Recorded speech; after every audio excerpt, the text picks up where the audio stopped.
Assalamualaikum students, welcome back to my channel Master Study Zone. Students, hope you all will be fine. जी students, आज मैं आपके साथ test share करूंगी सूरत अल-कसस और सूरत अल-नमल का। स्टूडेंट्स, हमने अपने प्रीवियस वीडियोस में मैंने आपके साथ तर्जुमतुल कुरान की सूरत मरियम और सूरत अल-अनकबूत को मैंने आपका टेस्ट आपके साथ शेयर किया था।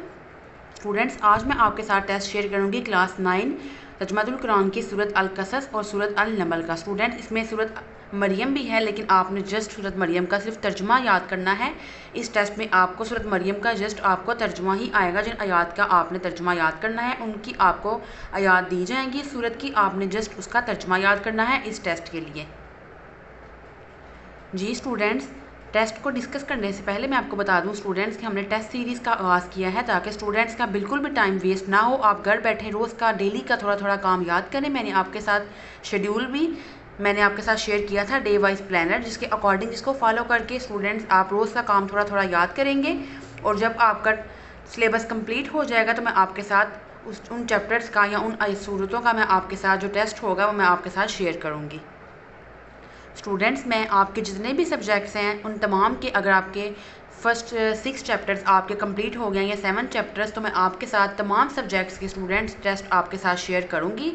जितने भी आपके 9th क्लास के सब्जेक्ट्स हैं, फिज़िक्स है, केमिस्ट्री है, मैथ, बायोलॉजी, उर्दू, इस्लाम या तर्जुमतुल कुरान, सारे सब्जेक्ट्स के मैं आपके साथ टेस्ट शेयर कर रही हूँ डेली बेसिस पे, ताकि आप लोग रोज़ की आप प्रैक्टिस भी करें, आप याद भी करें और उसके बाद आप टेस्ट भी दे सकें, खुद को एवेलुएट कर सकें कि आपकी कितनी तैयारी है।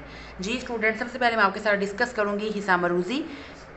स्टूडेंट्स, आंसर्स मैंने लगा दिए हैं, आप इनको एक दफ़ा पढ़ लीजिएगा।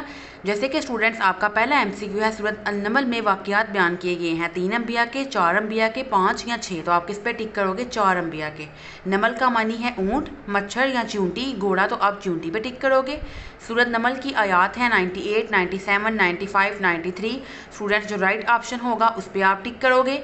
चींटियों की वादी के पास से गुजर रहे थे हज़रत सुलेमान अलैहिस्सलाम, हज़रत दाऊद अलैहिस्सलाम, हज़रत मूसा अलैहिस्सलाम या हज़रत अयूब अलैहिस्सलाम। जो राइट ऑप्शन होगा उस पर आप टिक करोगे।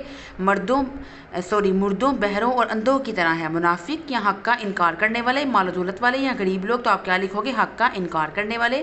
क़ारून का तल्लुक़ किससे था? कौम आद से, कौम लूत, कौम समूद या बनी इसराइल से। आप टिक जो राइट ऑप्शन होगा उसको आप टिक करोगे। क़ारून ने खिदमत की थी फ़िरौन की, मूसा अलैहिस्सलाम की, बनी इसराइल की या अहले मोहल्ला की।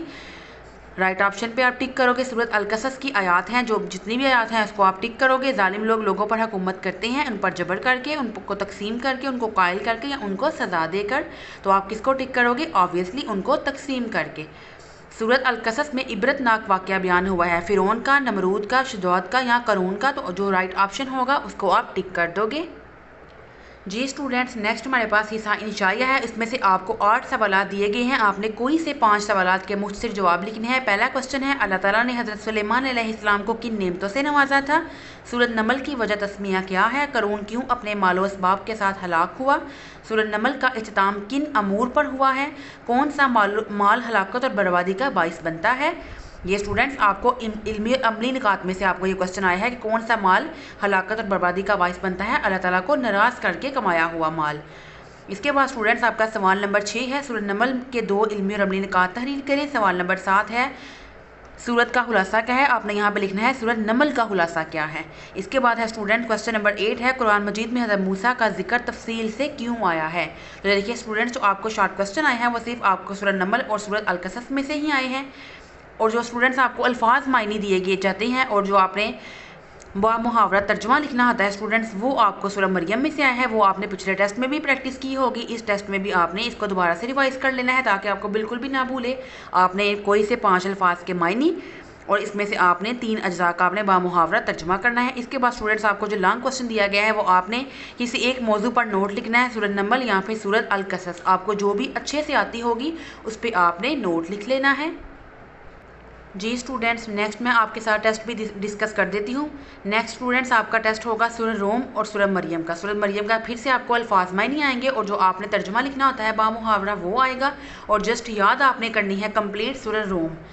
जी स्टूडेंट्स, पहला MCQ है, सूरह रोम का आगाज़ होता है, जो राइट ऑप्शन होगा उसको आप टिक कर दोगे। सूरह रोम में गालिब होने की पेशन गोई की गई है, ईरानियों की, अरबों की या रोमियों की। सूरह रोम की आयत हैं वो आपने टिक करनी है। सूरह रोम की दूसरी आयत में मगलूब होने की खबर है। मुशरिकीन के ईरान या यूनान या रोम के। ईरानी थे सूरज परस्त, आतिश परस्त, बुत परस्त या कमर परस्त। मुसलमानों को हमदर्दी थी ईरानियों से, रोमियों से, शामियों से या मिस्रियों से। अल्लाह के नज़दीक माल गिरता है सूद से, ज़कात से, सदक़ात से या कारोबार से। अहले किताब ईसाई थे ईरानी, अरब, शामी या रोमी। दीन फितरत है यहूदियत, ईसाइयत, इस्लाम या मजूसियत। MCQ नंबर 10 है आपके पास स्टूडेंट्स। ईरानियों ने एक बड़ी शिकस्त खाई थी रोमियों से, अरबों से, यूनानियों से या अहले हिंद से। इस तरह स्टूडेंट्स आप जब ये फुल टेस्ट अटैम्प्ट कर लोगे, एक दफ़ा आपकी प्रैक्टिस हो जाएगी कि आपको पेपर किस तरह से आएगा। फिर अगर आपके सामने इस तरह से पेपर आएगा तो आपको कोई भी कन्फ्यूजन नहीं होगी, आप उस टाइम पे जो है वो घबरा नहीं जाएंगे। आपने पहले से प्रैक्टिस की होगी तो उस टाइम पे फिर आपको बिल्कुल मुश्किल नहीं होगी, ईजिली आप पेपर को अटैम्प्ट कर लेंगे। जी स्टूडेंट्स, बिल्कुल ऐसे ही इसका भी हिस्सा इंशाइया है। आपको सवालात दिए गए हैं 8, आपने इसमें से 5 के मुख्तसर जवाबात लिखने हैं। पहला क्वेश्चन है सूरह रोम की वजह तस्मिया क्या है। सूरह रोम के मुताबिक अल्लाह को राज़ी करने का ज़रिया क्या है। सूरह रोम का खुलासा तहरीर करें। सूरह रोम में मियाँ बीवी के रिश्ते के बारे में क्या कहा गया है। ये भी स्टूडेंट्स आपको क्वेश्चन आया है इल्मी अमली निकात में से। हिजरत हबशा का सबब तहरीर करें। मुशरिकीन मक्का को किन से हमदर्दी थी। सूरह मरियम की वजह तस्मिया क्या है। इसमें स्टूडेंट्स अब आपने साथ सूरह मरियम भी कंप्लीट रिवाइज करनी है। नजाशी के दरबार में हज़रत जाफ़र ने नबी सल्लल्लाहु अलैहि वसल्लम की तलीमात किस तरह बयान की। इसके बाद आपको अल्फाज मानी दिए गए हैं, आपने उनके मानी लिखने हैं। आपको आयात दी गई है, आप उसका बामुहावरा तर्जुमा लिखना है। इसके बाद स्टूडेंट्स क्वेश्चन नंबर 5 है आपका, जिसमें आपने किसी एक सूरत पे तफसीली नोट लिखना है। या तो सूरत मरियम के तारुफ और मज़ामीन पे या फिर सूरह रोम मुकम्मल आपने लिखनी है। जो भी आपको स्टूडेंट्स अच्छे से आती होगी वो आपने लॉन्ग क्वेश्चन अटैम्प्ट करना है, वो सूरत पे आपने कंप्लीट नोट लिखना है। जी स्टूडेंट्स, तर्जुमातुल कुरान के मैंने कंप्लीट जितने भी टेस्ट से आपके साथ शेयर कर दिए हैं, जिसमें स्टूडेंट्स हमने डिस्कस किया था सूरत मरियम को, सूरत अल-अनकबूत को, सूरत अल-कसस को, सूरत रोम को। मैंने कंप्लीट ये आपके साथ जितने भी टेस्ट है आपके साथ शेयर कर दिए हैं। आप ज़रूर इन टेस्ट को अटैम्प्ट कीजिएगा। स्टूडेंट्स, इस वीडियो की डिस्क्रिप्शन में मेरे व्हाट्सएप ग्रुप का लिंक दिया गया है, वहाँ से आप मेरे व्हाट्सएप ग्रुप को ज्वाइन करें। आप इस पूरे टेस्ट को सॉल्व करके शीट्स पे मेरे साथ उस ग्रुप में शेयर करें। कोई भी प्रॉब्लम होगी, कोई अगर आपको किसी क्वेश्चन का आंसर नहीं आ रहा होगा, आप मुझे उस ग्रुप में मेरे साथ डिस्कस करें। इंशाल्लाह मैं आपकी प्रॉब्लम को सॉल्व करने की पूरी कोशिश करूँगी। स्टूडेंट्स, वीडियो अच्छी लगी हो वीडियो को लाइक करें, ज़्यादा से ज़्यादा शेयर करें और मेरे चैनल को सब्सक्राइब कर लें ताकि इसी तरह के इन्फॉर्मेटिव लेक्चर्स टेस्ट आप तक पहले पहुंच सकें। मिलेंगे स्टूडेंट्स इंशाल्लाह एक नेक्स्ट वीडियो में एक नए टॉपिक के साथ। तब तक के लिए अल्लाह हाफिज़।